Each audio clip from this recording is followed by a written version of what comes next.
All right, everybody, we're back at it. 2022, Happy New Year to everyone. If you are hearing this, you have once again tuned to the Consequence of Habit podcast, and this is your host, JT. Well, housekeeping before we get this one started. Man, I just want to say how grateful I am to the Patriot Fund. Patriot Fund is an organization that helps support other nonprofits that are benefiting veterans. And I got a phone call Christmas Eve from the founder of the Patriot Fund to tell me how they are investing in us.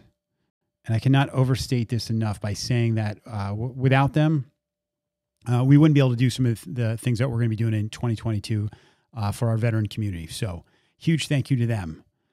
Also, huge thanks to Athletic Brewing Company. These guys have been ride or die with me from the very beginning. They didn't know it. They had no idea the impact that they were having in my life. And I don't even know if they understand the impact they're having on a lot of people's lives. So if you enjoy really good beer, but you don't like hangovers or DUIs, and if you do, you're a psychopath. But if you don't enjoy those things, but you want the taste of amazing beer, it is dry January, then do yourself a favor. Be kind to yourself. Check out athleticbrewingcompany.com. Order yourself some of the finest non-alcoholic beer on the market. Use the promo code CoH20 and get 20% off your order. All right, and that leads me to this week's guest. This week, I'm joined by Michael Sugrue. Michael is an author. He's a U.S. Air Force veteran, retired police sergeant, and most recently, a mental health advocate. Before we get into this conversation, I want you guys to do me a favor. I want you to get off any political soapbox you may or may not be on. I guess it'd be hard to get off one if you're not on one, but I just want you to go into this as open-minded as possible. And I want you to look through the eyes or attempt to look through the eyes of somebody who's dealing with trauma on a daily basis, whatever their jobs are. Don't worry about how they've been portrayed in the media. Just think about what it would be like to have to go through to deal with trauma every single day. And if you do that for more than 5 seconds, I think you'll start to have a little more empathy and understanding of what our men and women in the first responder community have been going through. Michael went through some really traumatic things, which eventually it cost him his job because he had to step away from the profession he loved doing. And since then, he's been on a mission to help others just like him kind of deal with some of the mental stress and trauma that have gone along with serving our community. That could be as a veteran, could be as a first responder. And I got news for you, everybody. Veterans and first responders do not have a monopoly on stress and trauma. It affects us all.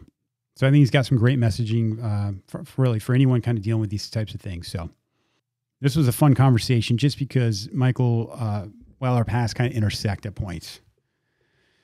That's enough for me. Ladies and gentlemen, please welcome to the podcast, Michael Sugrue.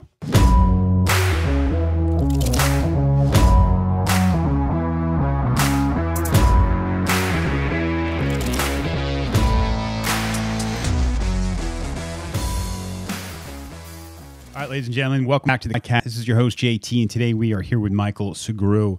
Michael, thanks so much for joining me, man. It's my pleasure. Thanks for having me.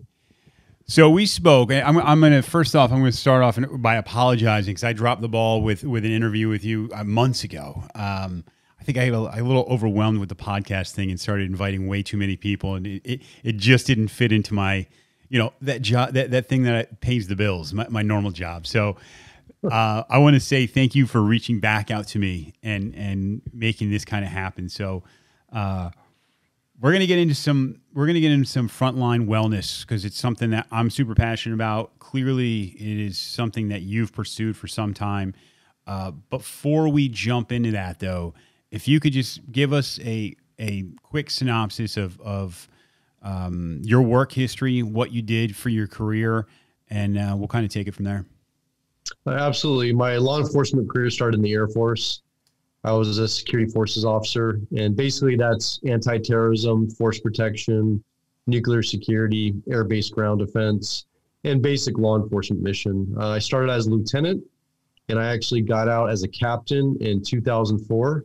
While I was in the Air Force, I did serve in Europe, South America, the Middle East, and all over the U.S.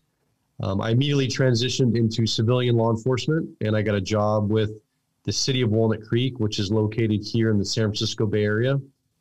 And I started out, in training like most officers.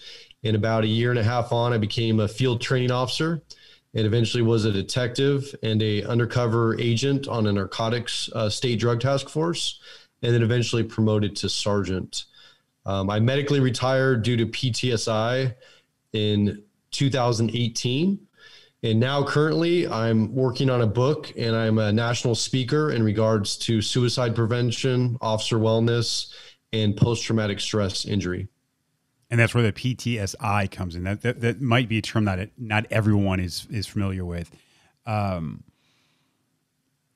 far were you from your retirement before the PTSI started really becoming an issue for you, like where it was affecting kind of your everyday? So for me, I was actually quite a few years from retirement when the PTSD started. So my civilian career started in 2004, and the PTSI really started after a fatal shooting I was involved in, and that was at the end of 2012. And so really, the PTSI was from 2012 to 2018.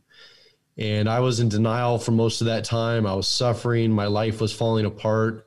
And it wasn't until the end of 2016 to where I had the strength and courage to finally ask for help. And that's what started me on my path to recovery and where I'm at today. So had I still been working, I planned on working until I was 57 years old. And I'm 46 now. I'll be 47 in August. So I still had quite a few years left in my civilian law enforcement career. So one of the things I really try to talk about on a regular basis are some of the signs of these things coming. And then you mentioned the word courage. You mentioned the word courage of actually coming out, because these, coming out and talking about, hey, I'm struggling and I'm having some issues going on. What was the initial reaction from the department when you actually came to him and said, hey, I got something going on? So when I finally came out with that, the department itself was very receptive. I called the on-duty watch commander, and he talked to me for over an hour, and he assured me that he was going to start making notifications and get the ball rolling and get me the help that I needed. So initially, absolute kudos to my agency as far as being there for me and getting me the resources that I needed. But what I later found out was that several months into my recovery, and I have to tell you that my goal was always to go back to work, because being a police officer to me was something I wanted to do since being a child. And there's nothing else I could have ever seen myself doing other than law enforcement. And so my goal was to go back, and I was doing everything I possibly could to get better, from therapy to group peer support meetings to attending a week-long retreat called the West Coast Post-Trauma Retreat, even to eventually trying medications, which I was totally against. And so I was fully engaged in my recovery and my treatment, everything else I had been my entire life.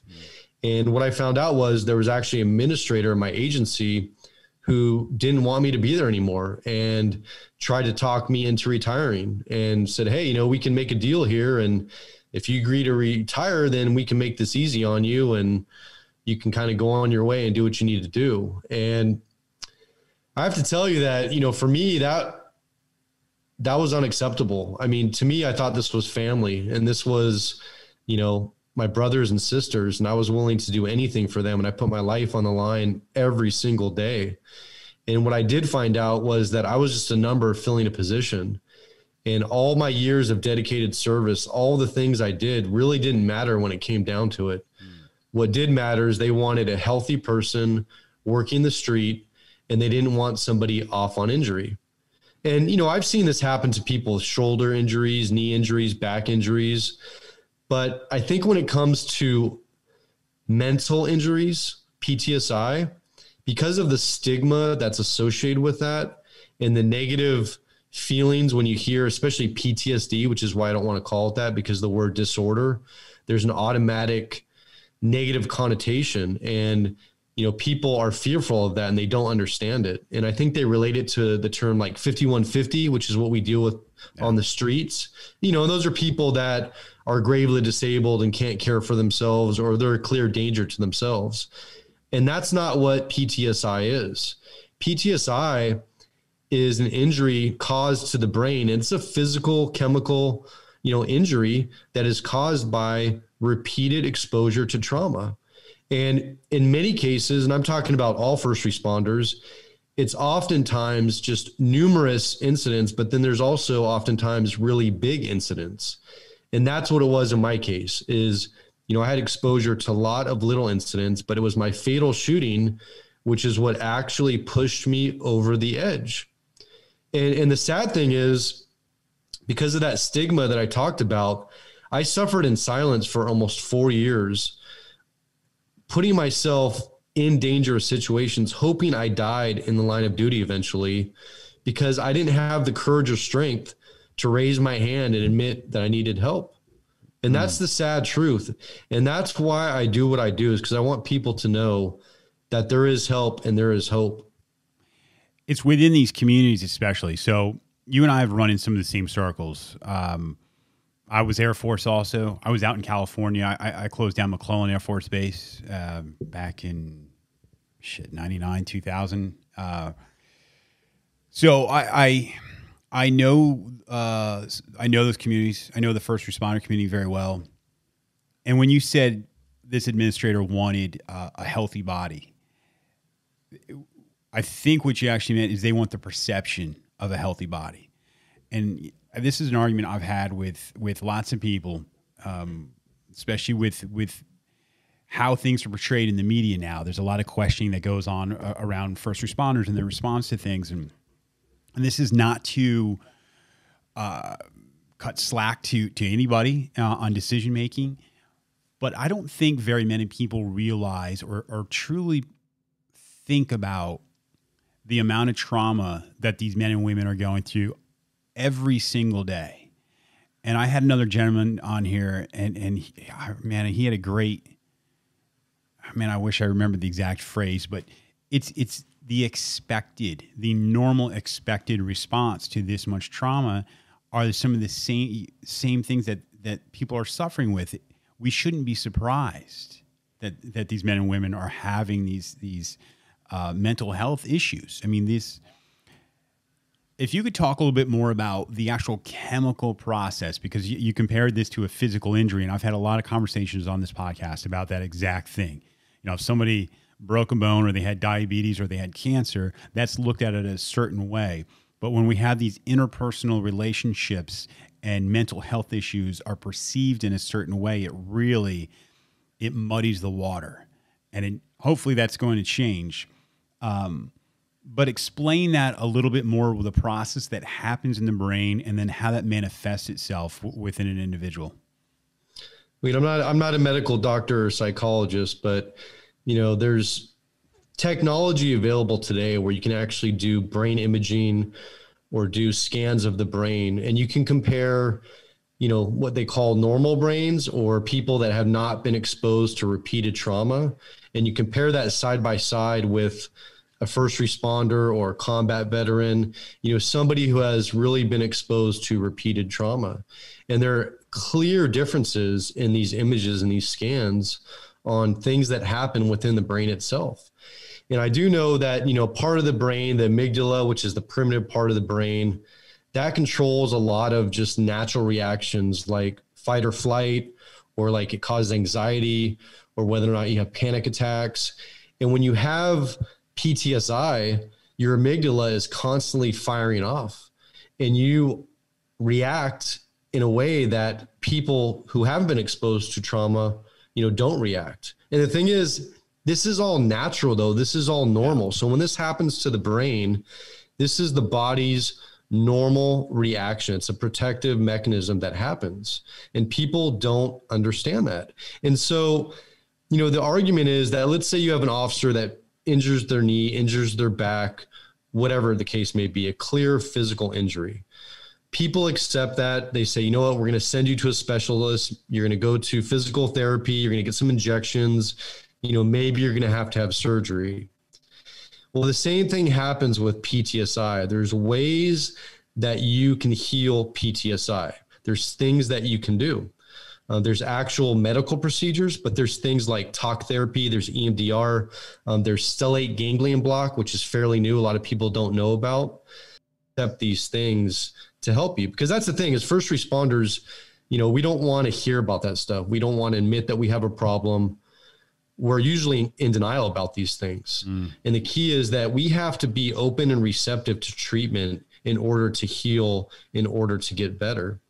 And I want to be clear on this, that the road to recovery for PTSI, it's a long road and it takes a lot of work. It takes a lot of resources, and the path to recovery is different for everyone. Certain things work for one person, but not for the other, and vice versa. And so people have to be patient. But the reason why I do what I do is that if you address this trauma early on in your career as it's happening and as it continues to happen, you're not going to get to where I got, which is getting to the point where I wanted my life to end, to where I lost almost everything in my life. You're not going to get to that point. So you can actually be proactive in this fight. You can change the culture, you can change the stigma, and you can make it normal to talk about these traumatic incidents and to deal with them. Because what happens is we don't talk about it, we don't deal with it. And I equate it to like a jar, right? So you have an almost empty jar when you start your career. And as you're exposed to trauma, this jar slowly fills up, and to the point where it overflows, like in my case, if you don't address it. But if you address it as it's filling up, that's not going to happen. So we have to change the culture. We have to make this something that we talk about on a regular basis, and we make it comfortable for our first responders to talk about how these things affect them. Because like you said, we're human beings. That's the bottom line, is we are human beings, and nobody should be exposed to the amount of trauma that we are, but that's our job. And if we don't do it, who is? Yeah, I want to come at this from a couple different angles. I guess my first thought, I'm just going to say it before I lose it and my ADHD kicks in, but the one of my biggest motivations in this space is to talk to management of these departments, because if you're going to do it, I mean, you want to do it because you care about your employees, right? I mean, that's the whole thing of a department, a job is you hope to have some supervision, some people looking over you that actually that care about you. But if you're not doing it for that, if you're doing it just for a monetary reason, then you have to know the decision making that goes into a job of a first responder. I mean, these are life or death decisions. And when you have a workforce that isn't in a healthy place, bad things are going to happen. And unfortunately, that's going back to human nature. We have this idea that men and women are robots, and they're always going to react the right way because they wear a badge. And unfortunately, most of the time they do. But when you have people that are exposed to trauma and then they're subduing it and they're pushing it back and they're self-medicating, they're not sleeping, they're working hours that no one should be working, this constant night shift switching back and forth. And you can say, hey man, you signed up for it. But when you're 22 or 24 or wherever it is and you sign up for it, you're not thinking, hey, when I'm 40, I've gone through a couple marriages. I drink way too much. I'm up way too late at night. It's just not conducive to a healthy thought process, and decisions suffer because of it. Moving on to the other thing is I wanted to really cover, and you've already said it. There's almost twofold to this. There's what you do before, this thing to keep you healthy. And then there's something to do after, or truly, you've gone past a certain point, and now we have to address it. As far as a wellness goes, what has been, just for you personally, and what has been the most effective thing, would you say, in your process here? You mentioned recovery and it's a long process. What has been one of the things that's really kind of stuck out for you? Or has it just been this, just a bunch of of things, like a conglomerate of things that kind of helped you along?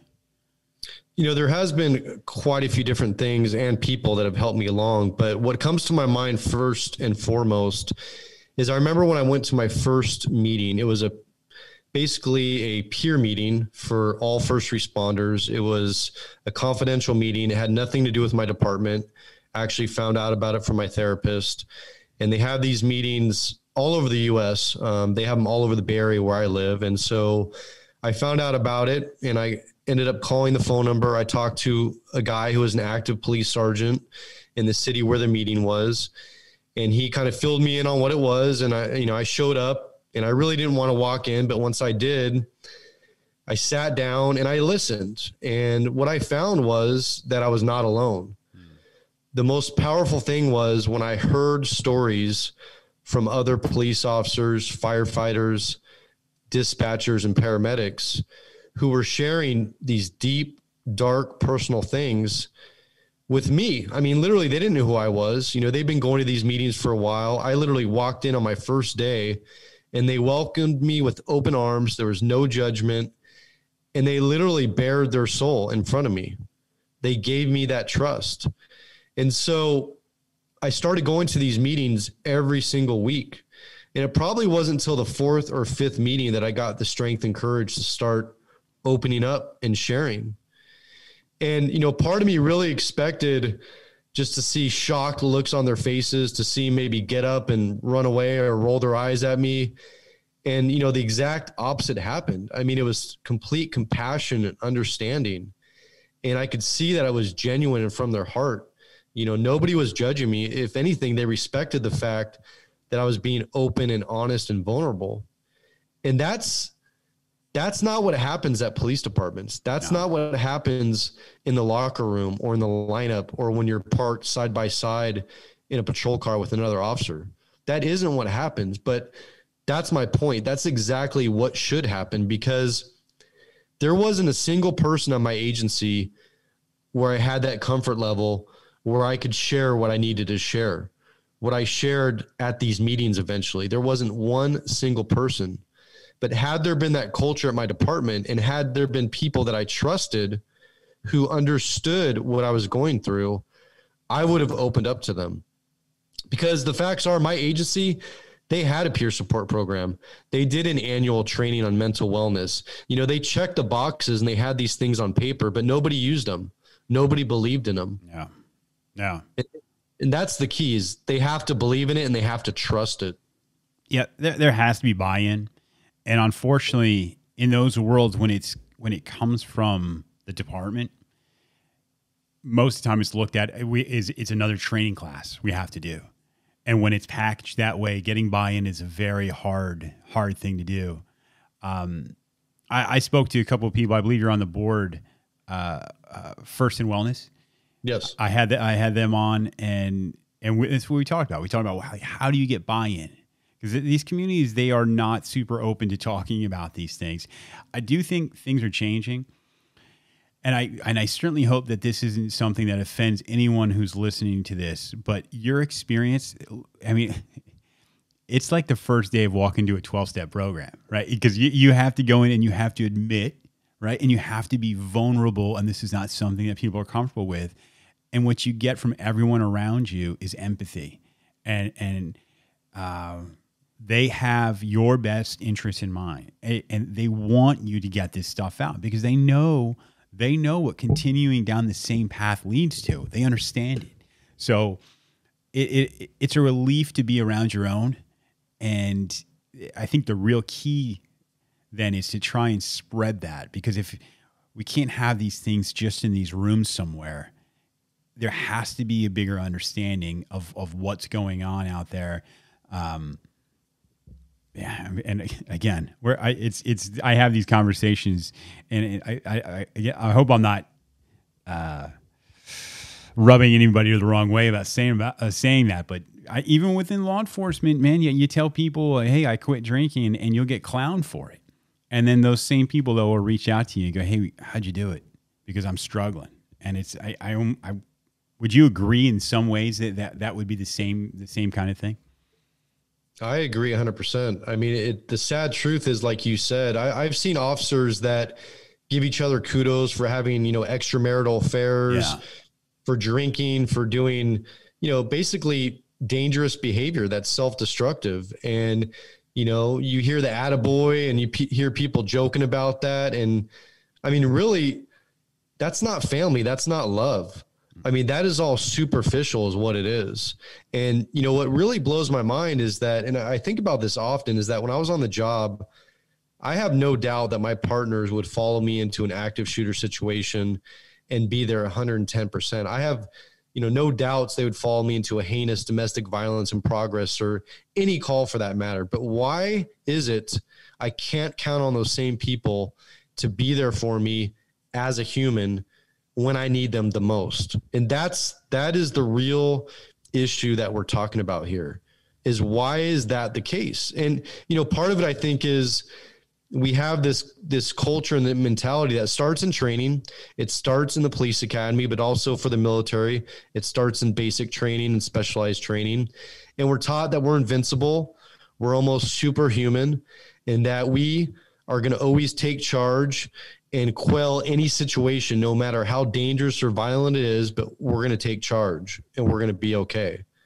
And we believe that until we almost die, like in my case. And then our whole world turns upside down. And, the real strength is just being human and talking about that, not pretending like we're invincible, because we're not invincible and we're not fooling anybody. And if we're not taking care of ourselves, not only are we suffering, but our families back home, which is much more important than any job, they're truly suffering. Yeah. Yeah, it's a fact. I mean, I'm sure you've said it a million times, and I've talked about it on here, but the image of a soldier, the image of law enforcement, firefighters, this hero thing, you don't grow up and Superman never had to worry about anxiety or depression or alcoholism, right? It's just... So when we put these labels on people, and these men and women, they try to live up to it, and I think that's one of the hardest parts of coming forward to say, I'm really struggling, especially when nobody's around. When nobody's around I am not comfortable in my own skin. I'm miserable, and when people are miserable, misery likes company, and they will make their families and everyone else around them miserable as well. So you've started this process, and first of all, you have an absolutely insane following on LinkedIn. It's unbelievable, man. I mean, just kudos on that, because this whole networking thing it's really what it's about, right? But getting this message out. How did this become your true mission?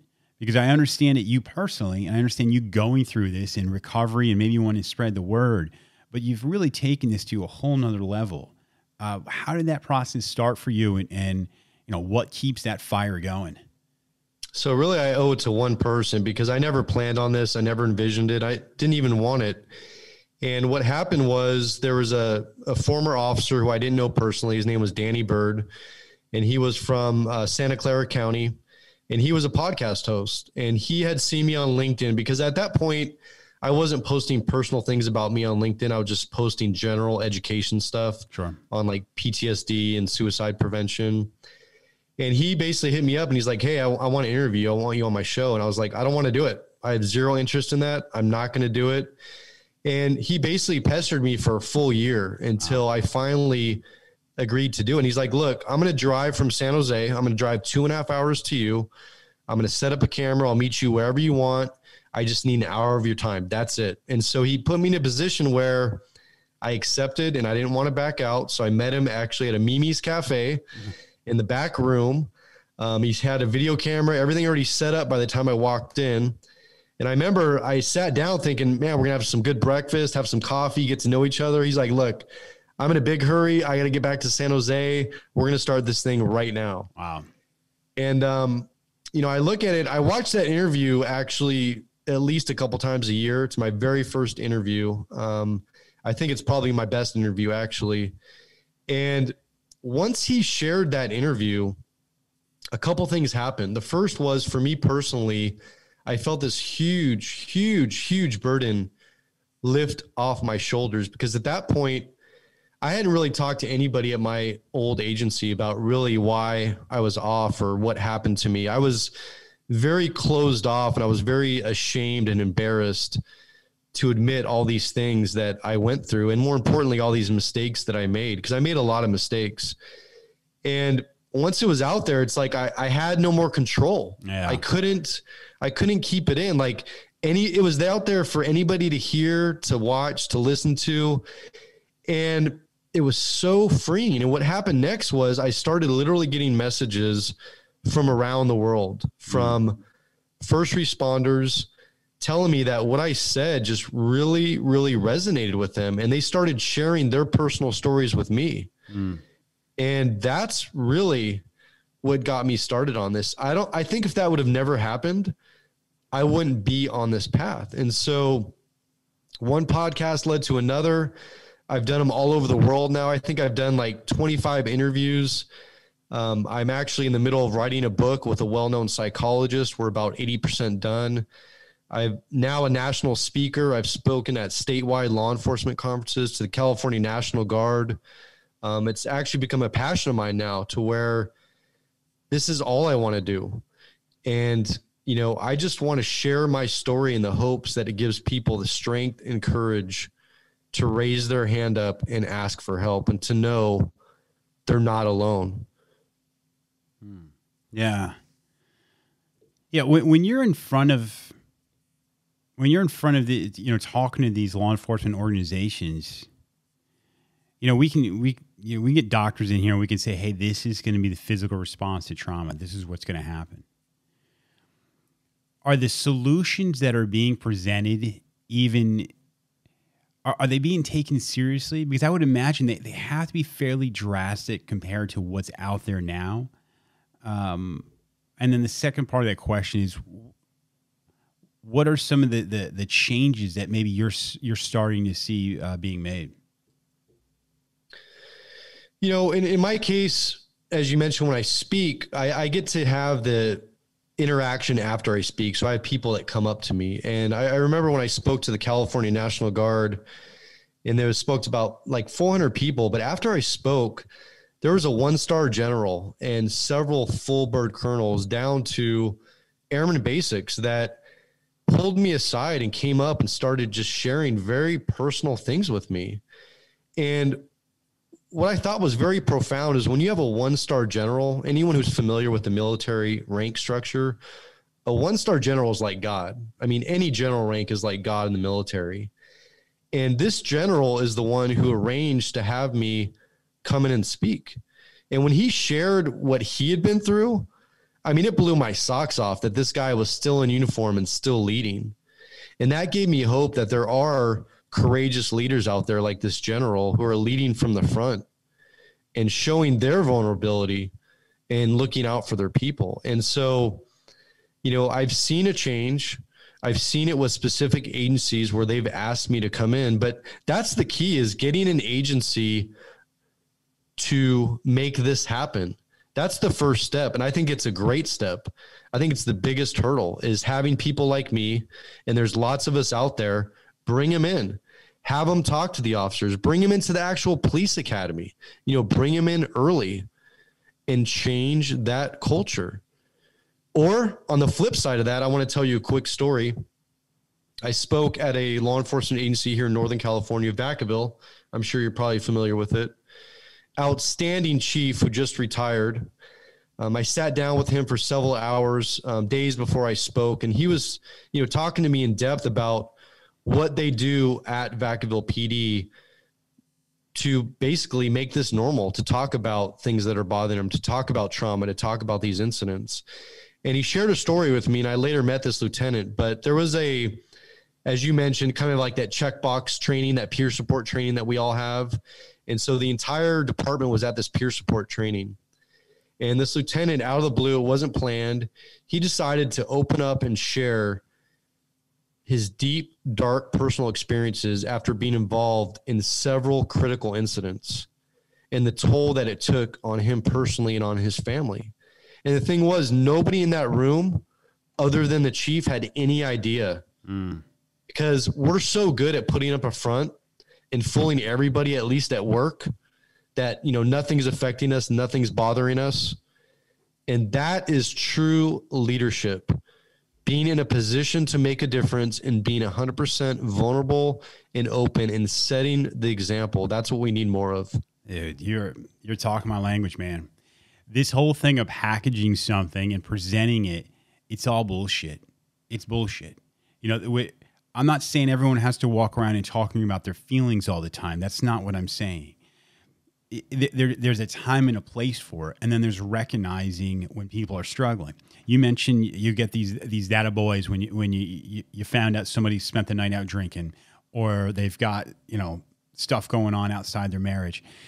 If you don't recognize those as somebody who's looking for a little dopamine hit, that they're trying to feel good short term, but overall this is a sign that somebody's they're struggling. They need some help. You mentioned the academy.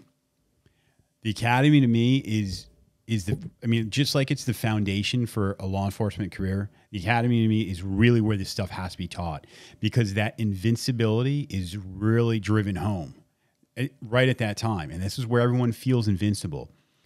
But to really let people know, I mean, and this doesn't go just for law enforcement, first responders, military. I mean, this is just young men and women in general.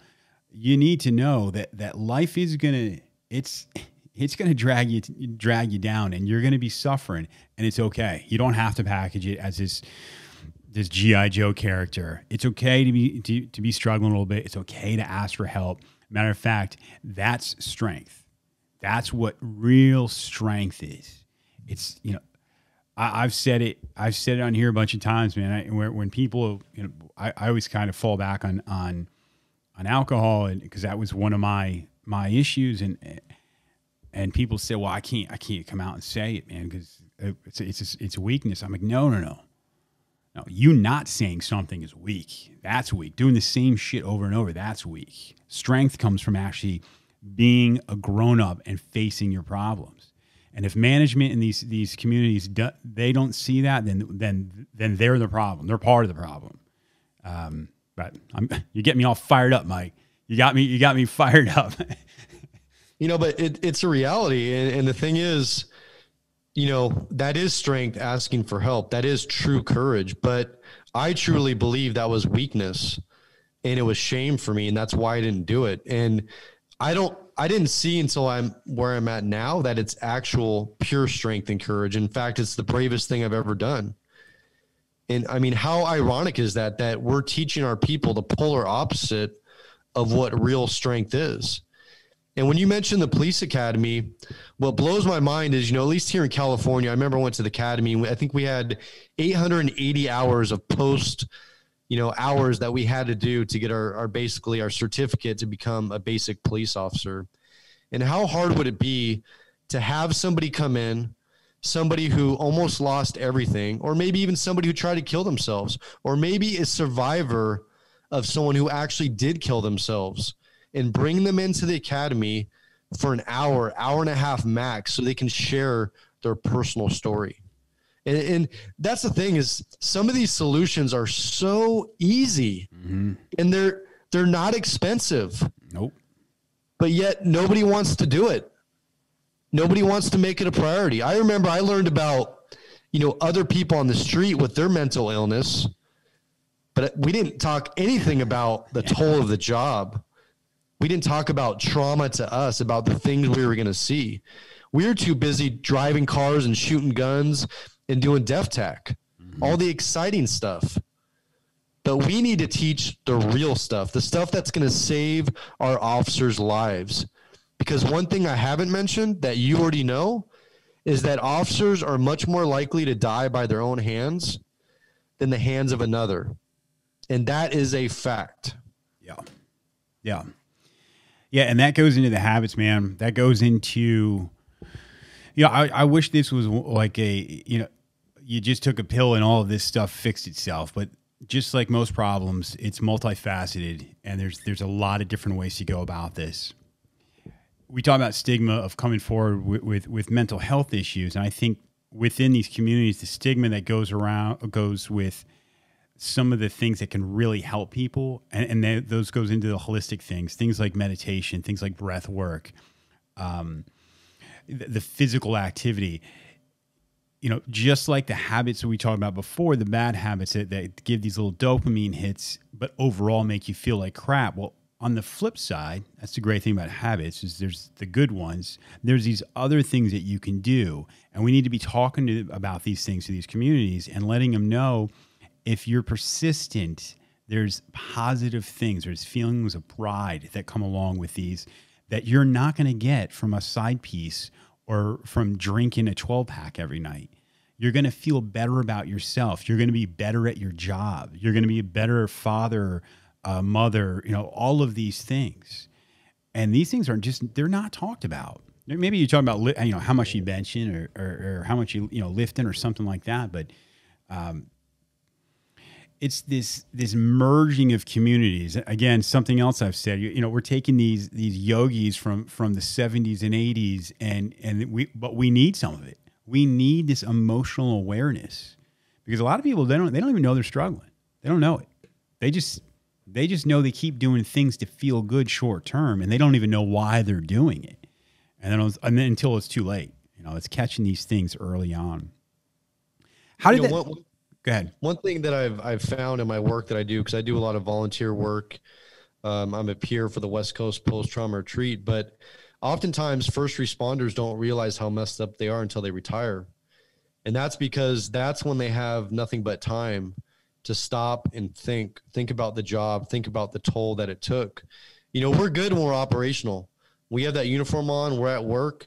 And that's why so many of us just keep working overtime and tons of overtime and staying away from the home and staying away from the family. And so we don't give ourselves time to digest it and to think about it. But the real issue is when these officers leave their departments, and not just retirement, but I've seen a lot of officers when they go off on a physical injury, like a shoulder, a knee, or a back, and then they're off for a few weeks and they start realizing their quote unquote family isn't there for them and nobody's reaching out to them because they've already forgotten about them. That's when all that trauma and all those things that have been affecting them for years and years and years is now all coming out at the same time. Yeah.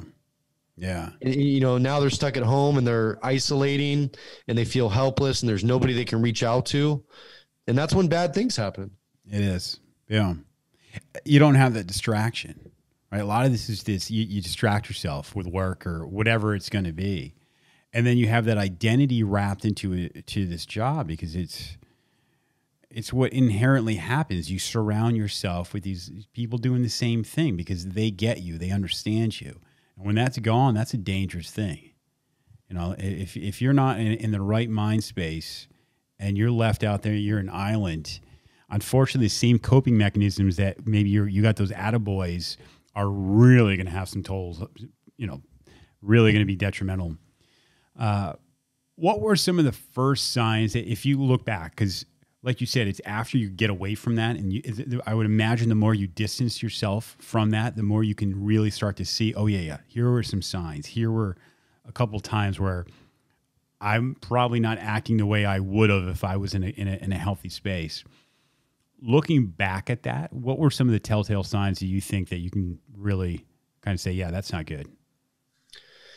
One of the earliest things on is that I didn't talk about the job to my family or to my spouse. So I didn't talk about when I was having a bad day or when something bad happened. I was just in a bad mood. And so they thought it was them. They didn't think it was because of the job. And so I really thought that I could keep the job separate from my family life. And the fact is they're intertwined and your family needs to understand, what's going on, the things you're dealing with. They don't need to know in a lot of detail, but hey, if you had a bad, let's say child, call that day or a fatal car accident, you need to communicate that with your family. And I didn't do any of that. That's one of the biggest mistakes that I did. But what I did do was I isolated, I distanced myself. I started shutting myself off from all social events. I didn't want to go to family events. I didn't want to be around other people. In fact, I didn't want to be around my spouse. I just wanted to be in my room with my blackout shades, drink wine and just hope I could drink myself to sleep and hope this was all a nightmare that I would wake up from and, life would be good again. And like you said, that just made things worse. And it repeated the cycle to where eventually I lost my marriage. You know, my health started going down. I was diagnosed with cancer. I was sued federally. I mean, I was losing everything. And my solution was, it was always the same. Drink more, isolate, be in denial, and don't share my feelings with anybody. And I became a very angry, unsympathetic person. I became a horrible supervisor, and I was unapproachable because I didn't want to hear what other people had to say. I don't want to hear their problems because in my view, their problems were nothing in comparison to mine. It's ironic that when you start helping other people work through those problems, the effect that it has on you, isn't it strange? You can get so wrapped up in your own stuff, and not that it's a cure. You know, there's this thing they talk about, even like petting a dog does this thing for you, and they go, you know, that helps with anxiety, and they go, well, why is that? Because you're taking your attention away from yourself and you're putting it on something else. And there's this really therapeutic effect to that. And I think it's one of the reasons like service work is such a big deal within the 12-step program. It's kind of, again, that's not what you're doing, but you are doing service work. And I imagine that feeling that comes along with that has to be a really great thing. Absolutely. But, you know, the thing is, those meetings I talked about, the one I actually went to wasn't a 12-step format. And not all meetings are that way. But, you know, that structure and that mentorship, that's a big deal. You know, having somebody that sponsors you or having somebody that is looking out for you, that you can call anytime, day or night, that's going to pick up that phone and they're going to drop everything they're doing to help you out. I mean, that makes a change. That's what saves lives. That's love, man. That's love. That is getting outside of yourself for another person. And, yeah, it's amazing. And it's unfortunate there's stigma when you say 12-step, because I think everyone in the world, I don't care what everyone's got vices. But consequences just may not be as severe. Now, I don't care if you're the homeless person addicted to heroin, or you're the highly successful entrepreneur that can't get off his phone or can't stop working. We all have our things. Everyone can use a 12-step. You start looking at why you do what you do and the emotions associated with it, or the actions because of the emotions that you're sitting around with. Man, it's just so beneficial. But let's talk about the book. You said you're about 80% done. Let's talk about your is it co-author? Is that am I saying that right? Co-author? Correct. Yeah, actually, and her name is Dr. Shauna Springer, or she's known as Doc Springer. She's a psychologist, and she spent most of her career working with military combat veterans and first responders. But I owe this whole project to her, to be honest with you. She's making this dream a reality. She's an amazing writer, a gifted person, and she's dedicated to helping our warriors, both in the military and on the streets. And so we've teamed up together on this book. It's called Relentless Courage, Winning the Battle Against Frontline Trauma. And the structure of the book is that there's going to be about 13 or 14 chapters, and it goes all the way back to my childhood until present day. And every chapter is broken up into two sections. The first section is in my voice, telling my story. And the second part of every chapter is her separate section where she actually does all the analysis and the explanation to explain why all these things are happening and why we're doing what we're doing.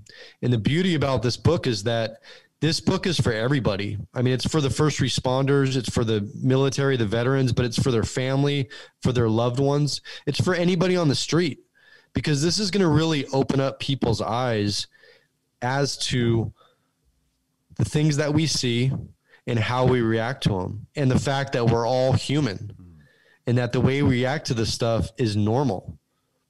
And so I really think this book is going to save lives, and I'm really hoping that it does. But this is unbelievable. And like I said, it's honestly a dream I thought would never come to reality. And it's thanks to Dr. Shauna Springer. She's making it happen. I love the premise of it. I like that idea of breaking it down. Wow, I've got a couple things I want to cover on that, but one of the most powerful things I think we can do with having these discussions, and this was something I kind of brought up before I hit record here to run by you, but this human condition thing is what connects us all. And in a world where we're separated constantly, the media does their job. I did this corny little public service announcement and said, when you were a kid and you watched pro wrestling, you always knew who the good guy and the bad guy was, right? Like it was clearly defined. But now that's kind of dictated by what news agency you watch or where you get your media. But what actually connects us is being human. And when you're in a healthy place and you can have empathy towards other people, then that makes this connection happen, and you can deal with people in a much different way. You can have, just like you said, I was a tough supervisor. I didn't want to hear your shit. There's a lot of people that are walking around that don't want to hear other people's shit because they're not in a healthy place. And when you can have a little empathy towards other people and not walk around on guard all the time, then it's just going to make things go a lot smoother. So I think that is a huge part of having these conversations. I think it makes it for a better officer. I think it makes it for a better officer because you're able to deal with people on the street a lot better as well. I had something. Go ahead. I'd like to give you one example on that. That's actually, for me, it was almost profound. But I spent a couple years undercover on a state drug task force, and most of my career, even before that, was focused on drug users, addict, drug dealers. And in my recovery work, I've worked with a lot of alcoholics and addicts, and it's really opened up my eyes into what these people are really going through. And what I found was most of these people that are using drugs and abusing alcohol, it's because of trauma. It's because of things that happened in their life, whether it was as a child or growing up or throughout their life. And I've really seen the other side of that. But when I was working on the job, it was black and white to me. It was, if you had a minuscule chargeable amount of methamphetamine or heroin or whatever the case was, you're going to jail on a felony. I didn't care. I didn't want to hear your story. The facts are you're guilty, and that's all that matters. Yeah. And what I found is that, no, these are people. These are people that are suffering. These are people that have their own lives. They have their own families. They have their own struggles. And, I've actually, like I said, met a lot of first responders who have become addicts and alcoholics. And it's no different than the person on the street. These are human beings. Yeah, but I never, ever saw it that way. I just, for whatever reason, I never saw it that way. And so, like you're saying, I look at people in general totally different. Yeah. I don't judge people that way. I don't assume things. If anything, I assume that they're having a bad day or something's going on in their life that's causing this. Yeah, that's usually the first sign that I'm not in a good space, is when I find myself not doing that. When I come to assumptions right away, that usually means I got something going on between my ears. It does change a lot, and it is funny, right? You don't even see it. You go, hey, well, this person, look, it's just a druggie. They're a druggie, and here I am, trying to disappear just like they are because I wasn't comfortable. Again, it just comes back to this human experience. It is tricky though, right? You're still a law enforcement officer. You still have a job to do, and you still have to arrest people. But when you come at it that way, I think you're able to talk to people in a much different way. Yeah, I don't know. It's go ahead. That's the key though, is what you're saying there. So, I remember being on the job and always being in a hurry, going call to call and getting things done. But how long does it take for an officer to stop? And I'm talking about when it's safe to do so. So sure. Let's say you go to a situation, or let's say you even got in a struggle with somebody or you're arresting somebody. But once the situation is physically safe and things have slowed down, why can't we explain things better? Why can't we explain to the person, hey, this is why we're doing this. This is why we're going here. This is why you have to do this. We're always so short, and we're always so righteous, and we make assumptions that they know what's going on, but I think most of the public doesn't understand our procedures. They don't understand the laws. They don't understand the things that we have to do when we arrest somebody or when we go to a call and we have to maintain people's safety and keep control. They don't understand that. So I think we need to do a better job and be more patient, like you said, and talk to them as a fellow human being. And again, when it's safe to do so. Sure. Right? There's a time and place for everything. You know, sometimes somebody's has to be taken down and cuffed, and that's part of it. But you can avoid a lot of stuff, you know, coming at it the right way. But again, it comes to buy-in. You have to have the buy-in. It can't be this, hey, it's verbal judo time from the department, and you just have to repeat what they say back to them and make them feel good. You really have to. You have to be in a place, again, going back to emotional awareness of going, man, this person really, they're in crisis. And when it's safe, then we're going to, deal with it in a way and try and de-escalate this as much as possible. And this doesn't go for everybody, but there's always guys, they're ready to go because it's a way to get that out. It's a way to, there's a dopamine hit that comes along with being physical. I don't know where I'm going with that. I might take that part out. But, so Michael, is there anything else you want to cover here? Something else you really want to kind of plug and talk about? I just want to make people aware of two programs. One I mentioned earlier, the West Coast Post-Trauma Retreat. And this is a week-long retreat for all first responders, so dispatchers, firefighters, paramedics. It's an absolutely amazing program. It started in California, but now they actually have locations throughout the U.S. And it is a life-changing program. It's not a cure-all, but it's going to open that door that you need opened to start addressing what needs to be addressed. And when I talked about those meetings and meeting other first responders who were opening up and sharing and being vulnerable, that's what that retreat is all about. And it's a combination of peer support, of clinicians, of therapists and chaplains. And I can't speak enough about it, but if anybody's listening to this, just Google the West Coast Post-Trauma Retreat. And they have a sister program called the SOS program, which is for spouses and significant others.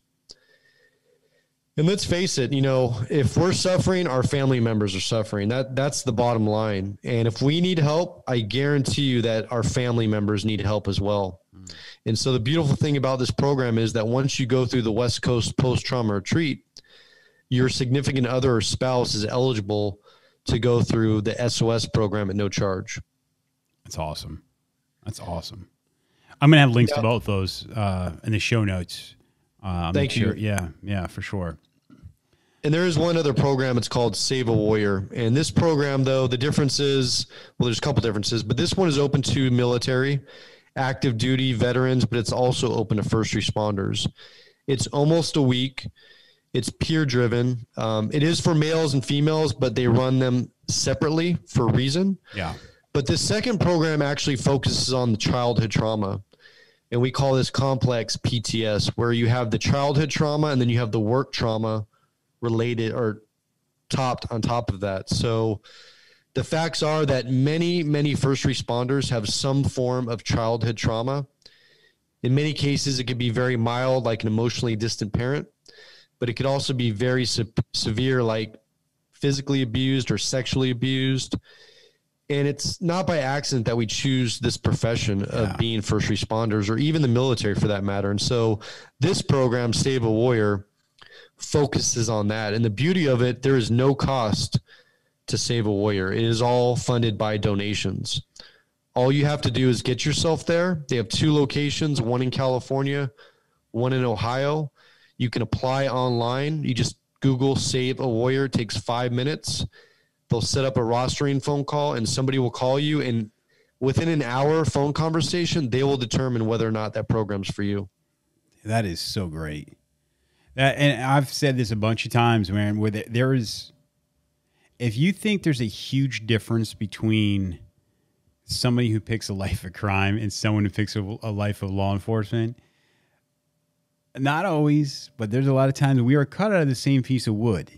And a lot of it comes back to that trauma, as a kid and wanting to feel good and you know, how you go about it and needing that adrenaline that goes along with that. So I think that's fantastic. I think it's a fantastic program. I'm definitely going to be posting about that, not just the show notes. I'm going to be looking into this and trying to get that out there some more. I think it's great. Michael, I appreciate you coming on here. I enjoyed this conversation very much. I think it's an important one, and I feel like we should definitely do this again sometime because I love the work you're doing. Absolutely. I mean, we could talk for hours, to be honest with you. There's so much to be said and so much that needs to be done, but this is a start. And like I said, I hope anybody that's listening, if you're suffering in silence, ask for the help, because there's help out there and there's absolute hope. And I'm living proof of that. There's a whole new life on the other side. So you deserve it. Awesome. Great. Thanks, Michael. All right, that's a wrap. Like I said, everybody, Happy New Year. It's going to be a good 2022. It's got to be. Thank you guys for checking this out. Appreciate leave me some feedback. Don't be shy. Jump on there and tell me how I'm doing. Good, bad, indifferent. Doesn't really matter. Well, it does matter. What matters is you actually take the time to do it. I would greatly appreciate that. Thanks to Michael Sugrue for coming on and sharing his story, and I will catch you guys next week.